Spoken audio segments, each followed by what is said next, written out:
In this video, I'll be talking about mesh analysis, which you would use mesh analysis when you have a significant amount of variables already, or you can change them to combine resistors or find things, but you have a decent amount of information already, and you're just looking for the final step as far as sometimes voltage, sometimes current, or sometimes resistance.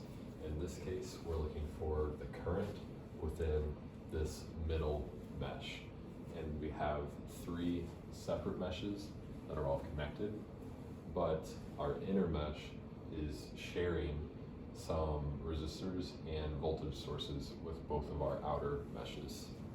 So the equation that we have to use when we're looking at mesh analysis is that our change in voltage is equal to our resistance of the mesh we're looking at times the current of the mesh we're looking at, and we're going to subtract that from sum of all of the currents times resistances of the other mesh. And the reason I put these inside of parentheses under this is because you have to take the I, the current, times the resistance of each mesh before you can add them together in this type of equation. So if we're looking at this, we have our voltages, we can find the resistance of our mesh. The resistance of our mesh is going to be the sum of all of the resistances in our mesh. We have the current of our mesh, that's what we're trying to find. We have the current of the other meshes. We have 5 here, 8 here, and we have the resistance of the other meshes. And something to add on that is important to this, it's the other shared mesh resistances. So for example, when we're looking at this mesh, we only want the shared resistance. So we care about this 4, for instance, but we don't care about this 9 since it isn't a shared resistor with this. So if we start looking at this, we have 10 volts going in the direction of our current, it's going to be positive 10, and 6 volts going in the opposite direction of our current, that's going to be negative 6. Then we have the resistance of our mesh is going to be 10 plus 4 is 14, times the current of our mesh, which is our unknown, we're going to label that as I1, minus the sum of our other ones. We have the current of our others.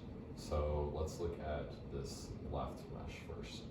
We have a current of 5 times our resistance. Our shared resistance is 10. It's going to be 50. And erase this just for now so I have some space. Our current, looking at our left now, our current is 8. And our shared resistance, only resistance we care about on this, is 4. So this is going to give us 50 plus 32. We're subtracting that from the rest of this. So over here we have 4 and equals 14I minus 82. Bring the 82 over. 14I is equal to 86. I is left giving us about 6.14 amps. And that would be for the current of our inner loop. And we had to find that, once again, just kind of looking over the whole problem, because we had the voltages of the change in our mesh already, and we knew the connecting resistances and the currents of the other meshes on the outside. Just remember that the only resistance we care about is the connected resistance, and that we have to take the product of these before we can take the sum of these. All that together to solve for our I. You could also do something similar if you were to solve for one of these R's, or maybe the resistance of this.